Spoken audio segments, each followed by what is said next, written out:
let's talk about identifying conclusions. Specifically, we're going to talk about how to identify the main conclusion in an argument when there are multiple conclusions. So first, a really quick refresher from chapter 1 on parts of an argument. So an argument consists of two parts.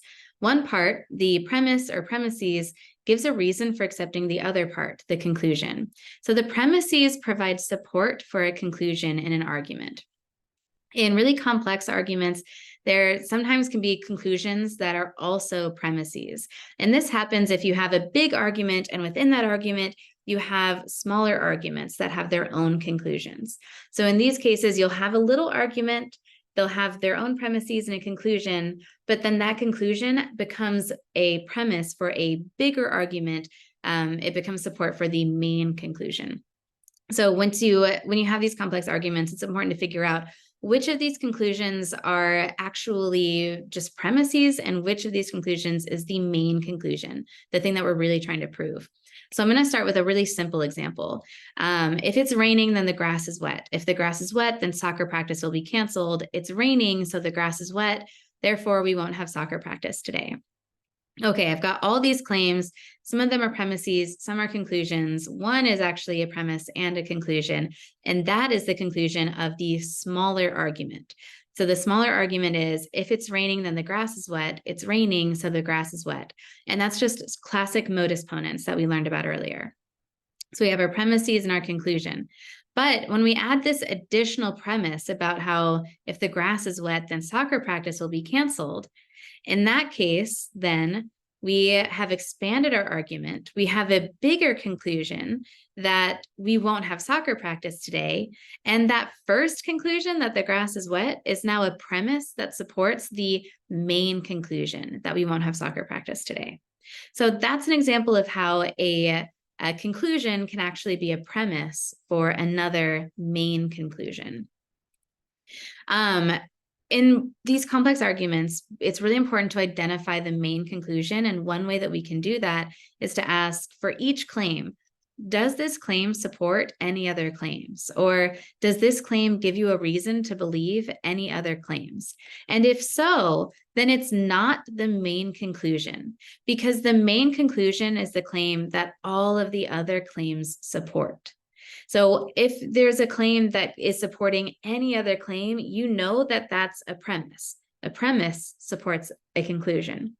It might be a conclusion in its own argument, but if its purpose is to give support to yet another claim, then it can't be the main conclusion.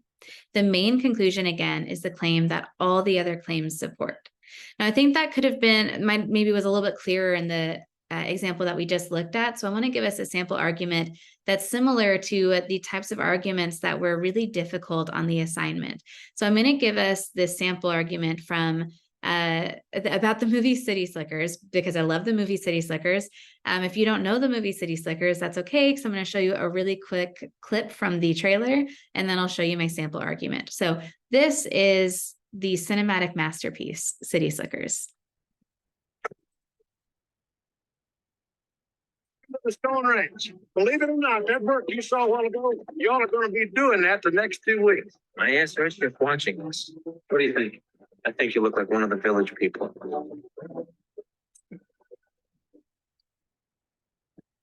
Thanks for that shirt, Joe. That is the toughest man I've ever seen in my life. Just see how leathery he was. He was like a saddlebag with eyes. Really? Kill anyone today? Staying over here.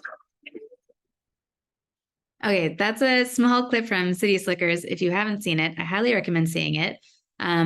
Oh, and then that's also in our sample argument. So here's my argument about City Slickers. You should see City Slickers. It's a comedy Western, so you know it's going to be good. It pays homage to Westerns like Red River, but it's also enjoyable in its own right.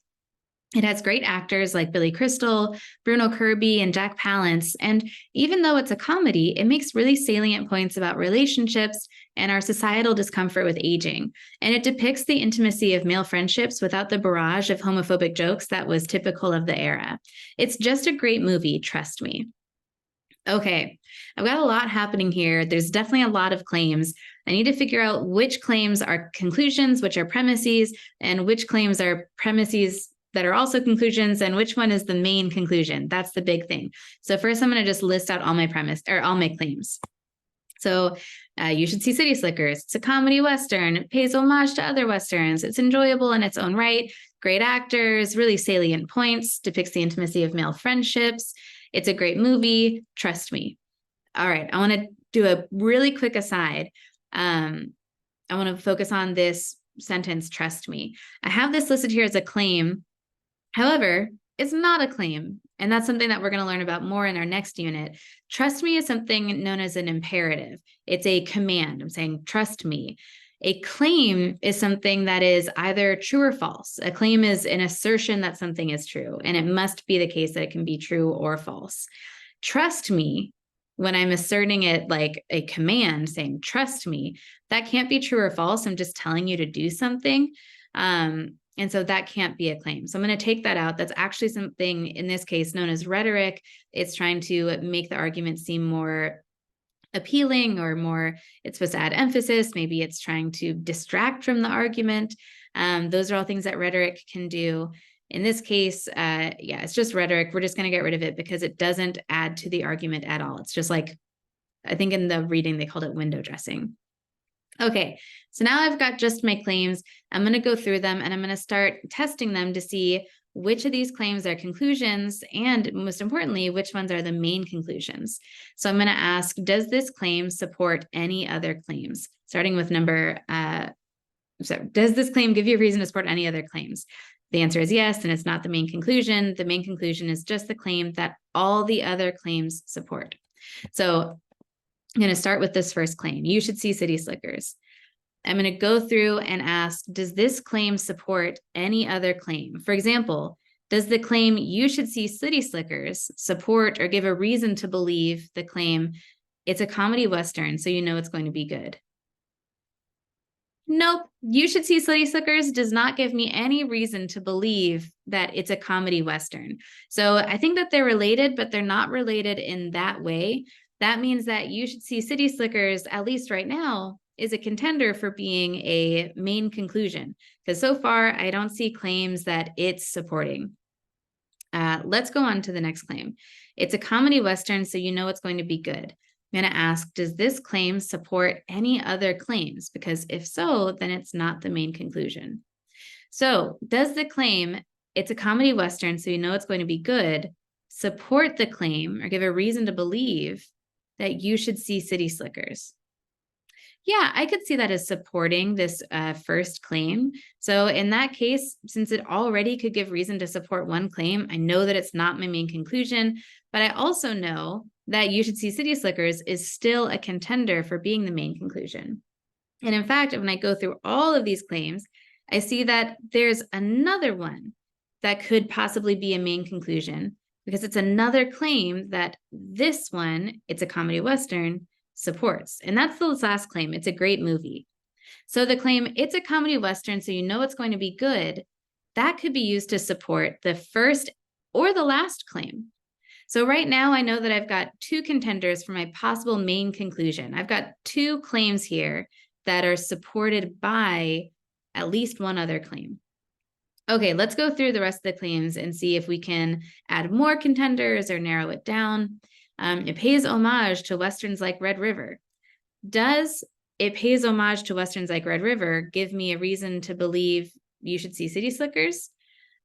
Maybe if there's an implied premise somewhere, like you should see movies that pay homage to other movies. Let's see.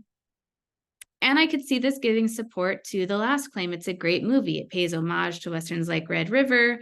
That could be support for it's a great movie. Again, with another implied premise, like movies that pay homage to great Westerns are great movies.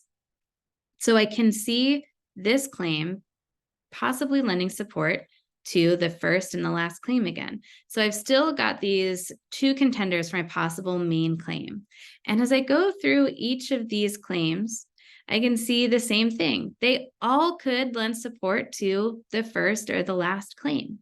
So by the time I get through all of these, I'm left with two options for my main conclusion. A, you should see City Slickers, and B, it's a great movie. So now I want to know which of these claims is the main conclusion. Is it A, you should see City Slickers, or is it B, that it's a great movie? I'm going to use my test again between these two to test their relationship. Does one of these claims give support or give a reason to believe the other claim? What I want you to do is pause this video, and I want you to do two things. Ask that question, try to figure out which one is the main conclusion, which of these claims gives a reason to believe another claim. And then I want you to give me an explanation. So just tell me what is your answer, and then what is your explanation. Pause and try to do those two things. Okay, so here's what I've got. When I did this, I came to the conclusion that A, you should see City Slickers, is the main conclusion because A does not support B. That is, A does not give you a reason to support B. Saying you should see City Slickers is not a reason to support the claim that it's a great movie. However, B does give you a reason to believe A. So therefore, A is the main conclusion. It's the claim that all the other claims support. You should see City Slickers because it's a great movie. It has great actors. It pays homage to other great Westerns. So I have a lot of different reasons to support my main conclusion that you should see City Slickers, including some of these other conclusions, like it's a great movie. When I go back through, and you don't have to do this, but when I go back through this full argument, what I see is all of these claims. It's a comedy Western, it pays homage, it's enjoyable, it has great actors, it makes really salient points, it depicts the intimacy of male friendships. I see all of those as premises for a smaller argument that it's a great movie. And then I see it's a great movie as being support for you should see City Slickers. So I see this actually kind of complicated argument with a lot of premises trying to convince you that it's a great movie. But ultimately, the reason that I'm trying to convince you that it's a great movie is because I think you should see City Slickers. So that's how we get to this conclusion that the main conclusion is A, you should see City Slickers. I do want to make a really quick note that context here really matters. So in the context in which you're reading this, you're on an assignment, you come across this, this argument, you might think that it's about someone who is like browsing Netflix, trying to figure out what to watch and text their friend. Their friend's like, oh man, you should watch City Slickers. It's such a great movie for all these reasons. However, if we had this like totally unpredictable, weird context in which someone could provide this exact same argument, but they're on a panel discussion for what is the greatest modern comedy Western film, then in that case, the main conclusion would probably be it's just a great movie. And actually, in that case, if someone says you should see City Slickers, they're probably not saying you should stop this panel right now and watch City Slickers so that you can understand that it's a great movie. In that case, if they said, no, you should see City Slickers, that would actually be rhetoric, similar to trust me, where it's not actually a part of the argument. It's just adding like some emphasis or some flair to it. So sometimes context can actually change how we're interpreting an argument or what the main conclusion is. I say that because sometimes students can get really nervous and be like, oh my gosh, I see this argument about like it's the first Wednesday of the month, and so it must be, the tornado sirens, but it's actually not the first Monday or the Wednesday of the month. It's actually Thursday when I'm reading it. What do I do? I try not to include those types of questions, but also just know that I recognize that context matters and I'm never trying to trick you. So if you're ever confused about the potential context for a certain question and how that's going to lead you to interpreting this argument, just ask me so that I can help you. I'm never trying to trick you. I'm always trying to help you learn and understand. So please, if you do feel like really stuck or confused about something, just let me know so that I can help. Okay, I hope that went fast. Here's a quick recap. Arguments consist of premises and conclusions. Premises and conclusions are types of claims, and premises are the claims that support a conclusion. An argument can have multiple conclusions, but the main conclusion is the claim that all the other claims support. And lastly, of course, you should watch City Slickers because it's a great movie. I hope that this helps, and please, as always, let me know if you have any questions so that I can answer them and help you be successful in this topic and in this class.